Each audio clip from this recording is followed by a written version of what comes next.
Students, अभी तक हमने हाइब्रिडाइजेशन के बारे में यानी वैलेंस बॉन्ड थ्योरी के बारे में पढ़ा था।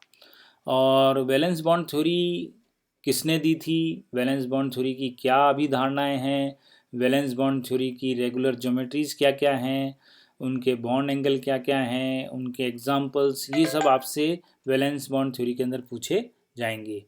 अब जो मैं टॉपिक आज पढ़ाने जा रहा हूँ वो है आपका अनुनाद, रेजोनेंस। और ये वो टॉपिक है जिनको आपको शॉर्ट नोट्स में पूछा जाता है कि अनुनाद के बारे में टिप्पणी कीजिए। तो अनुनाद के बारे में टिप्पणी कीजिए मतलब आपको 5 नंबर का क्वेश्चन पूछा जाएगा और उसमें आपको थोड़ा सा बताना है कि अनुनाद क्या होता है, अनुनाद की वजह से क्या फ़ायदा होता है। और आधे नंबर के क्वेश्चन में पूछा जाएगा अनुनाद किसने दिया था। तो अनुनाद के बारे में सर्वप्रथम किसने बताया, इनगोल्ड नामक वैज्ञानिक ने। तो इनगोल्ड नाम का वैज्ञानिक था जिसने सबसे पहले अनुनादी संरचना या मेजोमेरी रूप का नाम दिया था। तो अनुनाद को हम मीजोमेरिज्म भी कहते हैं। कई सारे नाम हैं अनुनाद के, जैसे अनुनादी जो संरचना है उसको हम रेजोनेंस स्ट्रक्चर भी बोलते हैं, मेजोमेरिक हाइब्रिड स्ट्रक्चर भी बोलते हैं, कैनोनिकल स्ट्रक्चर भी बोलते हैं और कॉन्ट्रीब्यूटिंग स्ट्रक्चर भी बोलते हैं।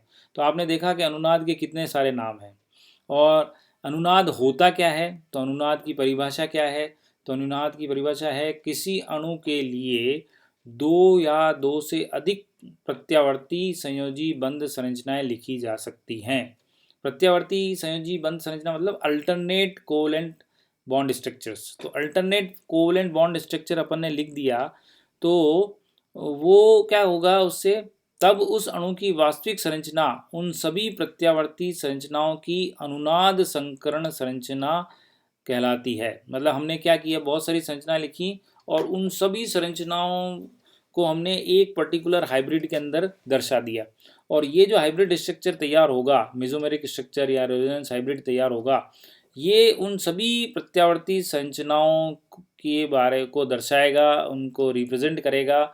और इसीलिए ये स्ट्रक्चर कहलाते हैं कैनोनिकल स्ट्रक्चर, कंट्रीब्यूटिंग, क्योंकि हर एक स्ट्रक्चर को कंट्रीब्यूट करेगा तो कंट्रीब्यूटिंग स्ट्रक्चर भी कहलाता है।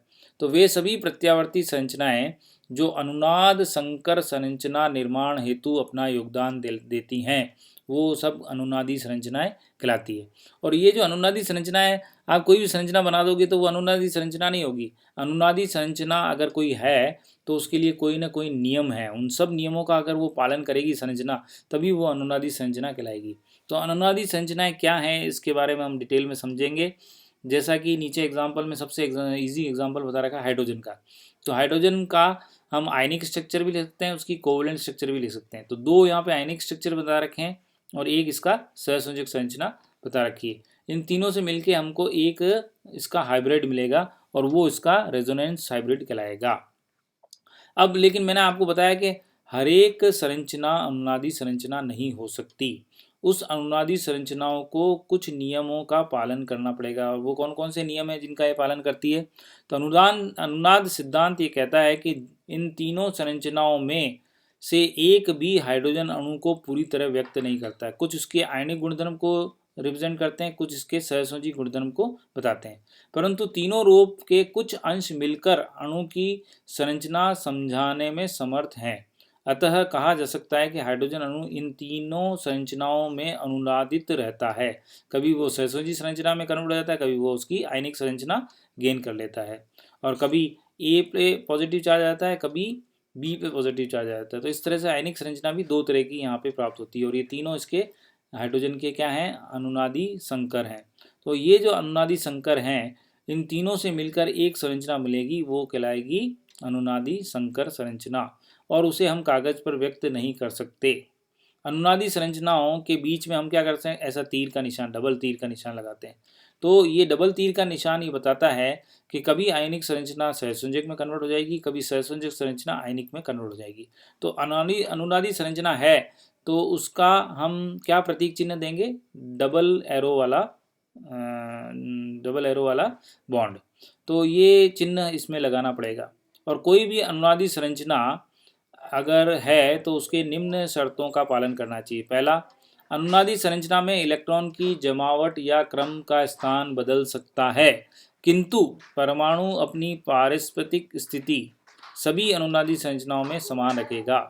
मतलब जो भी परमाणु है उसकी जो रिलेटिव पोजीशन है उसमें कोई चेंज नहीं आना चाहिए। इलेक्ट्रॉन इधर उधर हो सकते हैं, उसकी जमावट अलग अलग हो सकती है, लेकिन जो उसकी पारस्परिक स्थिति है, जो रिलेटिव पोजीशन है, उसमें कोई चेंज नहीं आना चाहिए। तो पहला नियम तो ये कहता है। दूसरा, प्रत्येक अनुनादी संरचना में अयुग्मित व युग्मित इलेक्ट्रॉनों की संख्या समान होनी चाहिए। अगर आपके पास में ये देखा कि अगर अनुनादी संरचनाएं ये नहीं होंगी फर्स्ट और सेकंड, क्यों?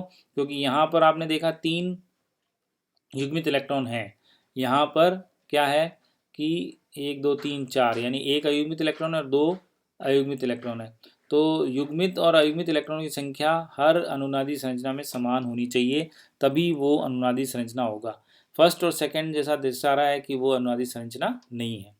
तीसरा इंपॉर्टेंट पॉइंट है कि समस्त अनुनादी संरचनाओं की जो ऊर्जाएं हैं वो तुलनात्मक रूप से समान होनी चाहिए। मतलब थोड़ा बहुत अंतर हो सकता है संरचना उनकी ऊर्जाओं में, लेकिन अगर ड्रास्टिक डिफरेंट है, एक बहुत ज़्यादा स्टेबल है, एक बहुत ज़्यादा कमज़ोर है, तो वो अनुनादी संरचना नहीं होगी। तो अनुनादी संरचना जितनी भी होंगी, उनकी जो एनर्जी है वो बिल्कुल कंपैरेटिवली सेम होनी चाहिए। फिर उसके बाद में चौथा पॉइंट है कि यहाँ पर जो आवेश आएगा, वो आवेश अगर अधिक विद्युत ऋणी है तो वो हमेशा नेगेटिव होगा। अगर आपने अधिक विद्युत ऋणी को अगर आपने पॉजिटिव चार्ज दे दिया तो वो उसकी जो संरचना गलत हो जाएगी, जैसा इसमें दर्शा रखा है HF के अंदर। HF की सहसंयोजी संरचना ठीक है, लेकिन जो आयनिक संरचना है उसके अंदर आपने एक बार H को पॉजिटिव, F को माइनस बनाया। ये बिल्कुल सही है, क्योंकि फ्लोराइड अधिक विद्युत ऋणी है, तो वो जो शेयर पेयर ऑफ इलेक्ट्रॉन है उसको अपनी तरफ खींचेगा और उसके ऊपर नेगेटिव चार्ज आएगा। लेकिन अगर आपने ये संरचना बना दी जिसमें हाइड्रोजन तो नेगेटिवली चार्ज है और फ्लोरीन पॉजिटिव चार्ज है, ये संभव नहीं है। तो जो थर्ड संरचना है वो अनुनादी संरचना नहीं है। तो 2 ही अनुनादी संरचना होगी HF की, HF फर्स्ट और HF second. HF third is wrong, क्योंकि वहाँ पर अधिक विद्युत ऋणी जो है उस पर पॉजिटिव चार्ज आ गया है। अब पांचवा जो इम्पोर्टेंट इसका रूल है वो ये है कि किसी अनुनादी संरचना में जितने ज़्यादा सहसंयोजक बंध होंगे वो उतना ही महत्वपूर्ण होगा। यानी डबल बॉन्ड अगर है और ट्रिपल बॉन्ड है तो वो सिंगल बॉन्ड वाली जो अनुनादी संरचना है उससे ज़्यादा इंपॉर्टेंट होगा। सो हमें वो संरचनाएं देखनी है जिसमें मल्टीपल बॉन्ड हो तो वो ज़्यादा स्टेबल होगा। जैसा BF3 के अंदर बता रखा है, ये सारी इसकी अनुनादी संरचनाएं हैं। और ये सारी आपसे पूछा जाता है, जैसे NO2 की अनुनादी संरचना लिखिए, तो NO2 की सारी आपको अनुनादी संरचना लिखनी पड़ेगी। ये 1 2 3 4 ये सब अनुनादी संरचना है। अब इन अनुनादी संरचनाओं में आप देखिए क्या हो रहा है। नाइट्रोजन के पास एक इलेक्ट्रॉन या 2 इलेक्ट्रॉन। अगर 1 इलेक्ट्रॉन है तो यहाँ पे एक क्या है, ये कोऑर्डिनेट बॉन्ड है, एक डबल बॉन्ड है। तो इस A वाले ऑक्सीजन पे कोऑर्डिनेट बॉन्ड है, तो इस पे डबल बॉन्ड आ गया है दूसरे वाले अनुनादी संरचना में। फिर यहाँ पर आप देख रहे हैं जब 2 इलेक्ट्रॉन हो जाते हैं नाइट्रोजन पे तो सिंगल बॉन्ड डबल बॉन्ड ही होगा, ये जो कोऑर्डिनेट बॉन्ड है वो गायब हो गया। तो NO2 की 4 हमारे पास में जो है अनुनादी संरचनाएं हैं, इन चारों से मिलके हमको अनुनादी संकर मिलेगा। ऑक्सीजन की बता रखी है, CO2 की कई बार आपसे पूछी जाती है, तो CO2 की सममित सहसंयोजक संरचना और असममित सहसंयोजक संरचना बता रखी है। तो ये देखिए इसके अंदर ये माइनस, ये प्लस, ये प्लस, ये माइनस, ये आपकी आयनिक संरचना है, तो आयनिक संरचना में प्लस माइनस तो आएगा ही। फिर इसी तरह से NO3 माइनस का बता रखा है, CO3 2 माइनस का बता रखा है। तो ये सारी संरचनाएं जो हैं अनुनादी संरचना है। ये कार्बोनेट आयन की है, ये नाइट्रेट आयन की हैं, और आप देख रहे हैं 1 2 3 4 5 6 नाइट्रेट आयन की 6 अनुनादी संरचनाएं हैं, और इन सब से मिलके उसका अनुनादी संकर बनेगा। अनुनादी संकर क्या होता है ये आपको बता रखा है। देखिए ये जो कार्बन डाइऑक्साइड का आयन है, कार्बन डाइऑक्साइड के अंदर आप देख रहे हैं एक डबल बॉन्ड, 2 सिंगल बॉन्ड, लेकिन जो सिंगल बॉन्ड है उस पर नेगेटिव चार्ज है। फिर वापस डबल बॉन्ड, ये 2 सिंगल बॉन्ड, उन पर नेगेटिव चार्ज। अब इन तीनों अनुनादी संरचनाओं से मिलके एक अनुनादी संकर मिलेगा, और वो अनुनादी संकर क्या है, C partial double bond, C partial double bond, C partial double bond. तो जहाँ पर एक डबल बॉन्ड था, अब वो तीनों पार्शियल डबल बॉन्ड में कन्वर्ट हो गए। बॉन्ड एंगल भी चेंज हो जाएगा, बॉन्ड लेंथ भी चेंज हो जाएगी। जो बॉन्ड लेंथ है वो 1.31 रह जाएगी, जबकि यहाँ पे बॉन्ड लेंथ जो सिंगल बॉन्ड थी उसकी 1.43, इसकी 1.223। तो डबल बॉन्ड जो कि छोटा होता है वो 1.22 एंगस्ट्रॉम का था, सिंगल बॉन्ड जो कि बड़ा होता है वो 1.43 का था। लेकिन अनुनादी संकर जब बनेगा उसमें ये तीनों बॉन्ड समान हो जाएंगे, और तीनों बॉन्ड की जो बॉन्ड लंबाई होगी वो इन दोनों की मध्यवर्ती होगी। ये 1.22 और 1.43 का अगर माध्य निकालेंगे तो वो 1.31 आएगा।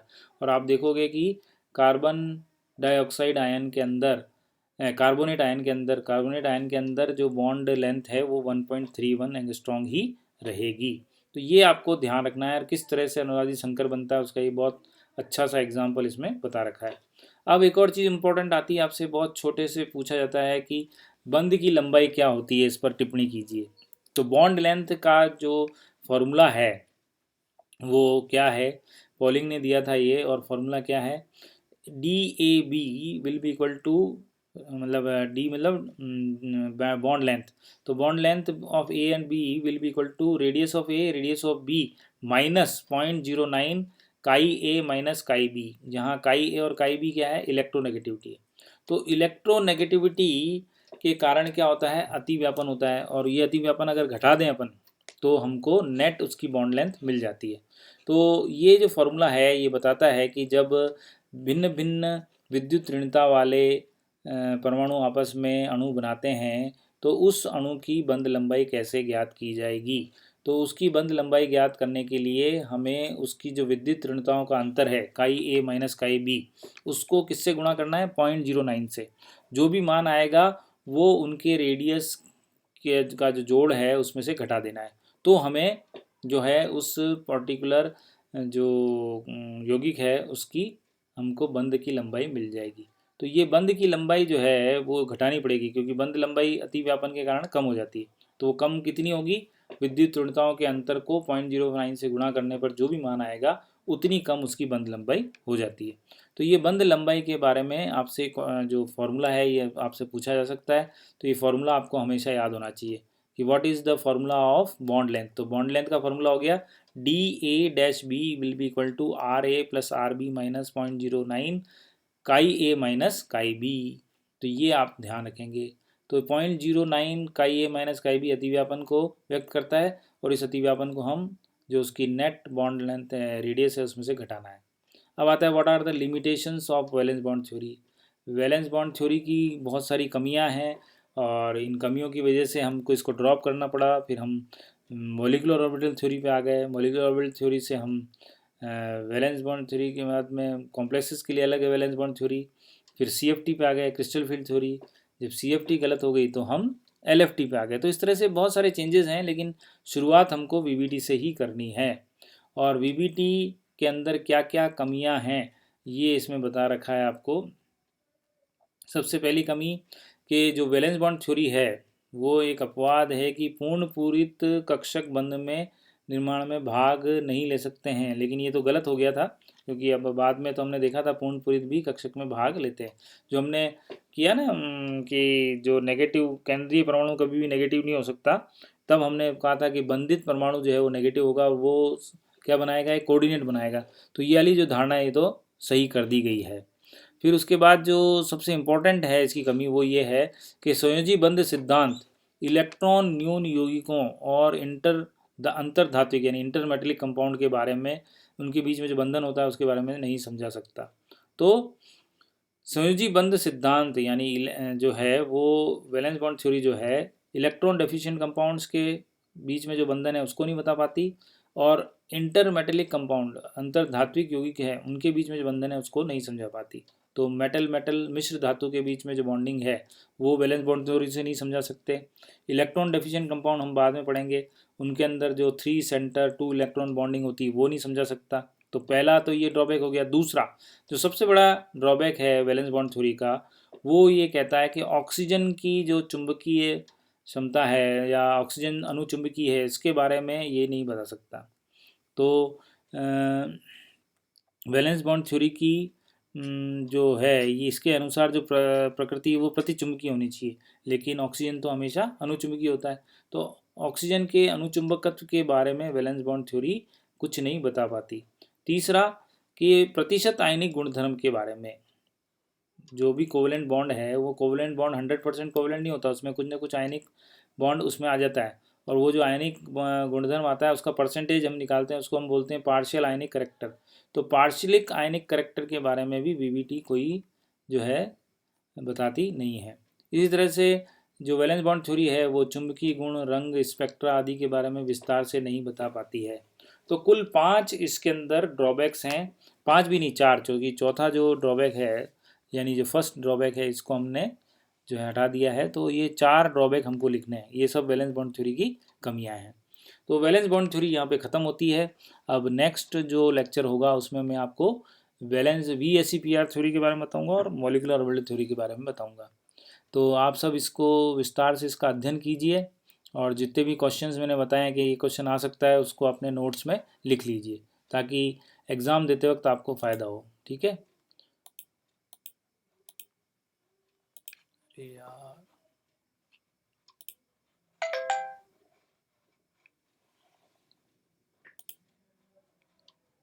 चीनो, चीनो, ओ चीनो, चीनो।